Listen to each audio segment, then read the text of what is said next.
Assalamualaikum warahmatullahi wabarakatuh. Waalaikumsalam warahmatullahi wabarakatuh. Waalaikumsalam warahmatullahi wabarakatuh. Apa kabar guru hebat semuanya? Sehat, semangat Bu. Alhamdulillah. Sehat. Alhamdulillah ya, pada hari ini kita masih diberikan kesehatan sehingga kita masih bisa melaksanakan karya yang kelima, walau kita melaksanakannya via daring. Jadi pada hari ini kita bertemu lagi pada tema kolaborasi dalam pengelolaan program yang berpihak pada murid. Khususnya pada membuat perencanaan program atau kegiatan, kemudian latar belakang dan tujuan dari program yang berdampak pada murid. Nah, sebelum kita mulai, saya akan memastikan dulu, apakah Bapak dan Ibu hebat semua masih bersemangat? Ya, masih semangat? Semangat, semangat. Kita tes dulu ya. Nanti saya saya berikan SPP. Masih Bu, masih. Ibu lakukan ya biar urat-urat Ibu jadi lentur kembali ya. Oke? Ya. Nanti saya beri aba-aba, kalau tepuk 1 sekali tepuk 2 kali tepuk 3 kali tepuk. Ya. Oke, kita mulai. 1 2 3. Tepuk 1. Tepuk 2. Tepuk 3. Oke, terima kasih Bapak dan Ibu semuanya. Alhamdulillah, udah semangat kembali kan? Oke. Semangat. Nah, pada pertemuan kali ini sebelum saya men-share materi, alangkah baiknya untuk kelancaran kegiatan kita pada hari ini, kita berdoa terlebih dahulu. Nah, mari kita berdoa menurut keyakinan kita masing-masing. Berdoa dimulai. Selesai. Oke, terima kasih Bapak Ibu. Karena ini laptop saya bermasalah, saya meminta bantu Ibu Nidarwati untuk membantu share screen materi saya. Nah, Bapak Ibu guru calon guru penggerak yang hebat, pada hari ini kita pertemuan kita yaitu membahas tentang kolaborasi dalam pengelolaan program yang berdampak pada murid. Yang tujuannya yaitu calon guru penggerak dapat mulai membuat perencanaan program di bagian judul program atau kegiatannya, kemudian latar belakang program dan tujuan program. Itu tujuan lokakarya kita pada pertemuan kali ini. Karena kita pada pertemuan yang karya yang keempat hari itu kita akan membahas tentang penguatan praktek coaching. Nah, sekarang kita berlanjut pada membuat perencanaan program. Nah, selanjutnya untuk kita melakukan pelajaran materi kita, sebelumnya kita membuat kesepakatan bersama dulu. Tolong Bu Nidar di kesepakatan bersama. Nah, di sini kita buat kesepakatan bersama yaitu masuk tepat waktu, kemudian saling menghargai pendapat teman. Kemudian jika ada yang ingin bertanya atau memberikan pendapat, Bapak Ibu diharapkan raise hand dulu ya. Nah, jadi apakah ada penambahan untuk kesepakatan bersama Bapak dan Ibu? Cukup. Cukup ya, terima kasih. Selanjutnya kita lihat durasi kegiatan kita. Nah, karena kita waktunya singkat, di sini saya alokasikan waktu. Di sini kan 1 menit kita untuk pembukaan, 2 menit untuk menggali pemahaman tentang program yang berdampak pada murid. Kemudian 3 menit kita diskusi tentang pertanyaan pemantik. Kemudian menit berikutnya itu diskusi tentang tantangan yang Anda hadapi. Kemudian 2 menit berikutnya menarik kesimpulan dan refleksi. Nah, selanjutnya kita akan lihat di pertanyaan pemantik. Saya mau menanyakan kepada Bapak Ibu, karena Bapak Ibu kan sudah bergelut di lapangan, sudah ada pendampingan juga. Jadi saya mau menanyakan perihal Bapak Ibu yang sudah terjun lapangan, apa yang Bapak Ibu ketahui tentang program yang berdampak pada murid menurut Bapak dan Ibu? Saya Bu. Ibu Nasla, boleh? Siapa? Ya Bu Rizky, silakan Bu Rizky. Oke, terima kasih atas waktu yang diberikan kepada saya. Program yang berdampak pada murid yang ada di sekolah saya itu program meningkatkan keberpihakan pada murid yang mengajarkan anak atau mendorong anak untuk menjadi membentuk komitmen mereka dalam implementasi kepemimpinan murid itu sendiri. Ini itu saja dari saya. Terima kasih Bu Rizky. Ada lagi Bapak dan Ibu? Apa yang Bapak Ibu ketahui tentang program berdampak pada murid? Ya, silakan Bu Nasla. Program yang meningkatkan keberpihakan pada murid yang penguatannya apa yang dimilikinya. Sudah Bu Nasla? Itu nomor 1 Bu, masih program yang meningkat keberpihakan pada murid yang penguatannya apa yang dimiliki oleh siswa. Oke, terima kasih Bu Nasla. Iya. Ada lagi teman-teman? Oke, jadi kata kunci yang saya dapatkan di sini berarti kalau program yang berdampak pada murid itu mengajarkan, meningkatkan, memotivasi, berarti semuanya yang berpihak pada murid. Seperti itu ya Bapak Ibu ya kata kunci yang kita dapatkan ya. Berarti itu tentang program yang berdampak pada murid. Nah, ini kita lanjut ke pertanyaan kedua. Apa sih manfaat program yang berdampak pada murid? Ada nggak yang tahu?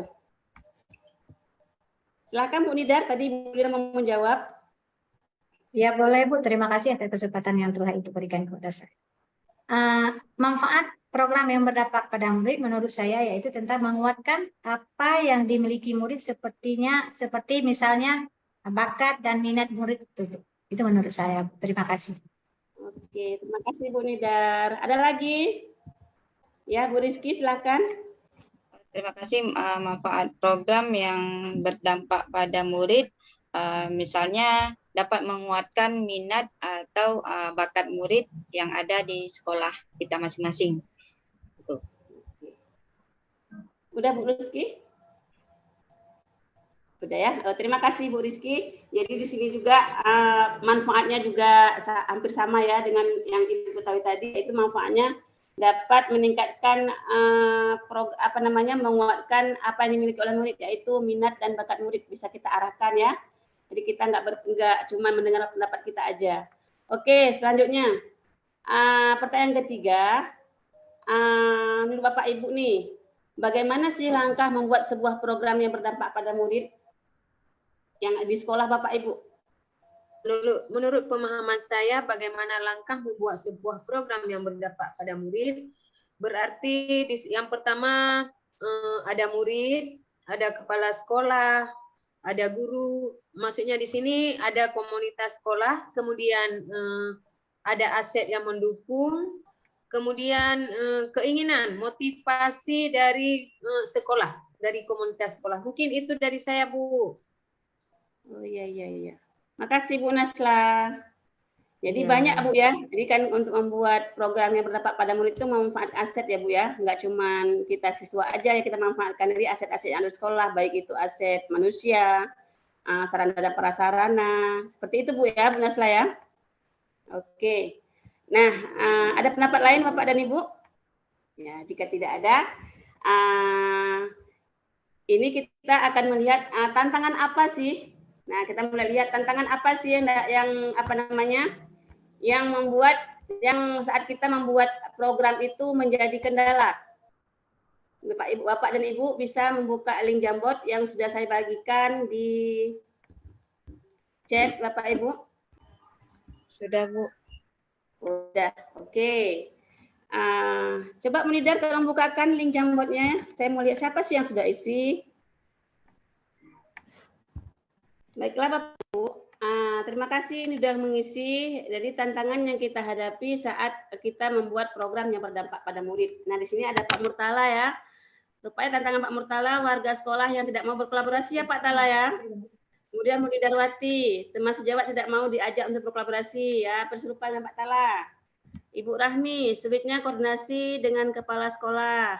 Kemudian Bu Rizky Molina ya, tidak ada dukungan kepala sekolah.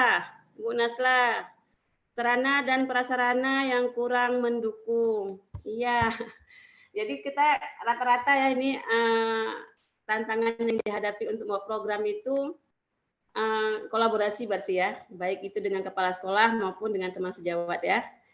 Itu tantangan yang kita hadapi. Oke, selanjutnya untuk pertemuan hari ini saya rasa udah selesai semua kitanya. Jadi kita akan mengambil sebuah kesimpulan bahwa setiap kegiatan itu kan harus ada yang bisa dibawa pulang nanti apa hasil dari kegiatan pertemuan kita. Jadi siapa yang bisa membuat kesimpulan untuk pertemuan kita hari ini? Ada Bapak Ibu yang bisa menyimpulkan? Ya, Bu Rizky, silakan. Jadi kesimpulan yang bisa saya ambil dari pembelajaran hari ini adalah bagaimana kita membuat program yang berdampak pada murid dengan memanfaatkan aset yang ada seperti guru di sekolah, kemudian lingkungan yang memadai, kemudian dan hal-hal lain yang mendukung kegiatan program tersebut. Mungkin itu saja dari saya. Assalamualaikum warahmatullahi wabarakatuh. Waalaikumsalam warahmatullahi wabarakatuh. Terima kasih Bu Rizky yang telah mengambil kesimpulannya. Ya, kesimpulan kita hari ini saya ulang kembali sebagai informasi saja, penguatan dari saya bahwa untuk membuat program yang berdampak pada murid itu harus mengajak kan saling berkolaborasi ya dengan berbagai pihak warga sekolah, kemudian memanfaatkan aset-aset yang ada. Itu nanti langkah-langkahnya bisa Bapak pikirkan lagi dan bisa nanti dimusyawarahkan lagi nanti di sekolah. Selanjutnya saya ingin merefleksi Bapak dan Ibu. Saya akan bagikan link Padlet. Nanti Bapak Ibu isi, nggak usah sekarang, nanti aja bisa diisi ya Bapak dan Ibu ya. Link Padlet nanti berisikan bagaimana perasaan Bapak dan Ibu. Saya bagikan dulu sebentar. Link Padletnya Bapak dan Ibu nanti bisa diisi sebagai hasil refleksi pertemuan kita pada hari ini. Jadi karena kita sudah di penghujung waktu, jadi saya sebagai pengajar praktik Bapak dan Ibu semua, saya meminta maaf atas segala kekurangan pada pertemuan lokakarya kita yang kelima ini. Nanti kita akan berjumpa lagi pada lokakarya yang ke-6, insya Allah kalau ada diberikan umuran panjang. Untuk hari ini saya akhiri dulu. Assalamualaikum warahmatullahi wabarakatuh. Waalaikumsalam warahmatullahi wabarakatuh. Waalaikumsalam warahmatullahi wabarakatuh.